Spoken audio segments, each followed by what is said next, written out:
How you doing? Absolutely fantastic. Where are you at these days? The band's based out of Las Vegas. Nice. Nice. Is that where you're at today? Today I'm actually in Ohio. Oh, excellent. On tour, or are you guys just basically putting things together? I'm doing some recording, so I'm in Ohio recording, making some new music. That's what it's all about. That's what we live for, man. It's that creativity. We got to feed that monster. Oh, totally. There's nothing better. The moment that you go into that studio, does the creative process begin in the way that you feel that energy, or how does it work its way through you?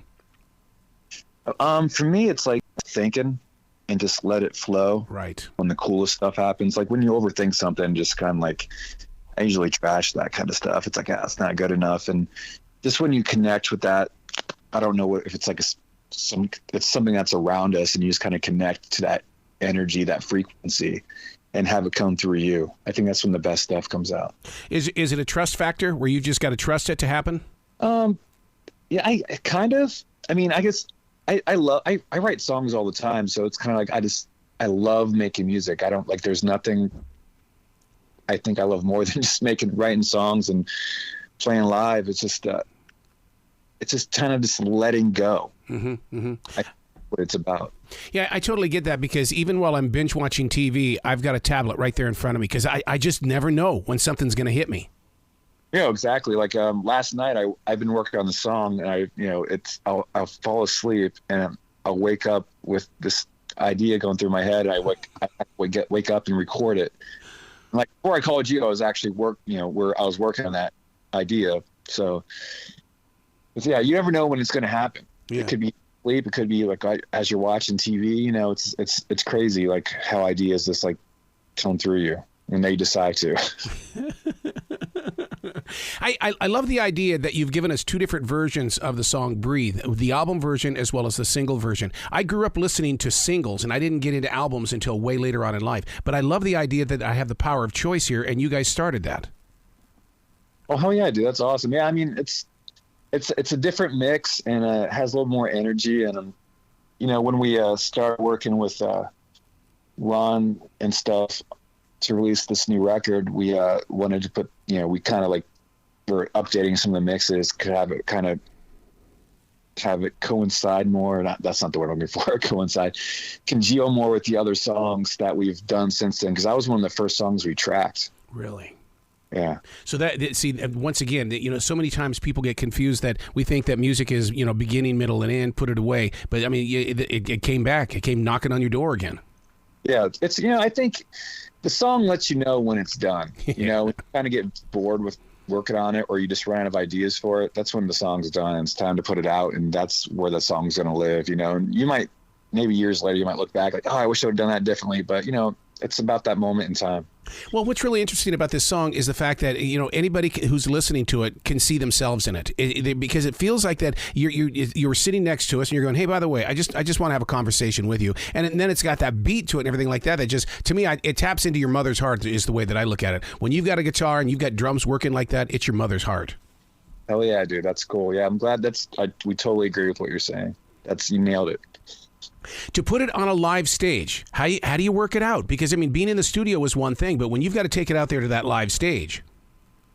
I wish I had like a bigger answer for you, but to be honest with you, it's like when the band has some really great chemistry, and between like Stacy and myself, the guitar players, how we divide up the parts, it just comes like really natural. We don't really like discuss it. Yeah. We do it like, well, maybe like when we're like playing through, like, oh, maybe try this here and try this there, but it's like we just kind of like listen to the song, and because we lay down a bunch of guitars and just kind of whatever feels right. Yeah.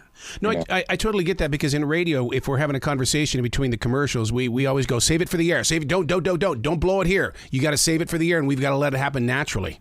Yeah, some of the best stuff sometimes happens off the air. You're like, oh, man. And then you try to recreate it when you go on. Not happening. So now, do you know when you've got a rock anthem-esque kind of vibe, or is it just something that's like, oh, boy, here it comes. I'm feeling something big here? No, I mean, I don't think you ever really know. I think it's the audience that tells you what they're into. You know, I think we want to put out stuff that we're really proud of, that we, you know, like for me, like when I write a song, it's, I want it to live up to those, like my heroes, you know, their records. You know, if I wanted to stand up against a Back in Black by AC/DC, or, you know, Rolling Stones, Some Girls, or whatever, you know, it's like, if I can get somewhere close to where I think it would live next to those songs, I think I'm going to be happy with it. Yeah, because people's choices and you know, and tastes are so different, because even with podcasting and stuff like that, you know, the one that you think is going to be the big podcast, it loses out to the one because you talk to an ant farmer, and all the ant farmers of the world happen to tune in to pick up those numbers. There you go. Yeah, exactly. That's fine. Did the term alternative rock, did it take a hit when groups like Imagine Dragons came in? Because it seemed like radio changed at that time period. It kind of went electronic. Yeah, I mean, radio's a funny thing, you know. It's always changing and growing and, you know, doing one thing. And, you know, I guess if you look back on it, like in the early, the 90s or early 90s, like alternative radio was more just kind of, it was rock music, mm-hmm. but down with a different like mindset, you know, than some of the songs and, you know, straight up terrestrial rock. And then, you know, alternative slowly became a little bit more pop oriented. Just, you know, when you know, bands like, you know, Imagine Dragons, I actually dig those guys. So do I. Yeah. Really dig those first couple records of theirs.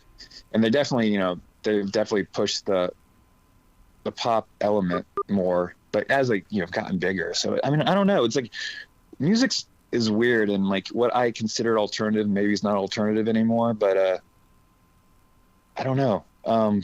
You know, it's I think it's in a weird place. I think it's gonna, you know, as with all decades of music, it's just gonna change again. You know, I think the style that's happening right now, alternative radio, is probably gonna gear back towards more guitar stuff, because I think bands that are starting to come up now, and you look at them, they're just like more guitar and like real bands or human oriented. You know what I'm saying? Yeah. You know, they have that aspect of those electronic things in it, but it's probably, and I feel like it's, you know, that's kind of like almost like not run its course, but people's ears are kind of getting tired of it a little bit, because it's like, oh, I thought I've heard that song. I've heard that song before. How organic does it have to be to come up with that hook of the song? Is that something that hits you right off the bat, or is it so, you know, or does a lyric grab you first and you go, okay, let's just build on this? I mean, for us, like usually it starts with the music, and then we'll kind of vamp on top of it. You know, whether it's Pete singing something or I have an idea, I'll throw out at him.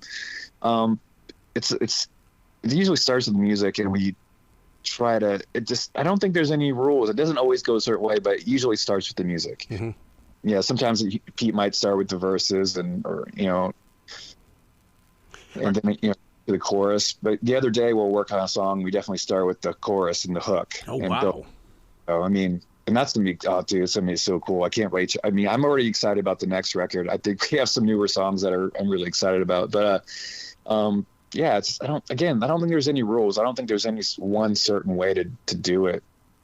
Is it like Christmas? Do you have to keep it away from fans and stuff, where, I mean, you can talk about it, but the thing is that you don't want the fans to discover it yet? Yeah, well, I think we might start playing a couple of these songs live, because they're just that good, you know. Like, people come see us live, we'll get a little taste of what the next record might sound like, and it's a little bit more in your face, a little bit more lively sounding, and I mean, that's gonna be cool. I don't know. Yeah, because adult top 40 radio is really changing too. So I totally see some more rock starting to appear on that scene. Oh yeah, I mean, especially, you know, you got like bands like, you know, Greta Van Fleet, who's selling out like arenas, you know, and you got the great Rival Sons, and, you know, we kind of fancy ourselves like we like to fall somewhere between like the Rival Sons meets the Cults meets STP. I think that's what we'd be happy with. We could fall somewhere in there, but you know. Oh my God, you mentioned Stone Temple Pilots. That right there, that took me back to a great time in music history. I hope that's where we're going. Oh yeah, dude. I mean, it sucks is I never got to see Stone Temple Pilots. No. But one of the bands I was in, we got to do a tour with Scott Weiland right before, like literally 2 weeks before he passed away. Wow. And it was like, that was my first time ever seeing Scott Weiland, other than watching like YouTube and seeing like videos of him with like, you know, Velvet Revolver and STP. And, you know, it was kind of like heartbreaking at the same time, because he was Scott Weiland, that legend, but he also you know, you can tell he was just he was fighting some demons, you know, and it was interesting, you know, but the guy, you know, his band was great, and he played those songs that you love, you know, and it was cool. See, I just went through that with Christine McVie in the way that I kept saying, oh, well, I'll see him one day. I'll see him one day. I blew it. I totally blew it. Yeah. I was like, I wish I was older, because then I could have saw him, you know. It's just like, Mom took me some cool concerts, but she didn't take those guys. Now, you were talking about new music and testing them out and stuff like that. How do you know where to put it on the set list? Is it a gut reaction? Is it something you put on that list on the side of the floor where you go, okay, this would be the place. I think they're revved up for it.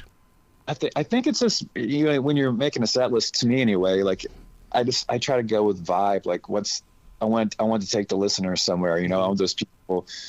It's almost like, you know, when those albums that, you know, nobody really does on records anymore, but when the albums, like, they kind of take you on a journey, and we try to do that live too. You know, we want to get the people excited and bring them down a little bit and bring them back up and just keep it interesting for them.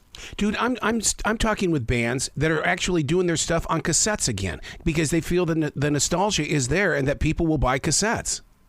Yeah, it's crazy. Cassettes are gone up, and like I think CDs are starting to come back too. I guess that's with the new vinyl. I don't know. It's pretty crazy, man. What's it like to have your music played at an NHL game?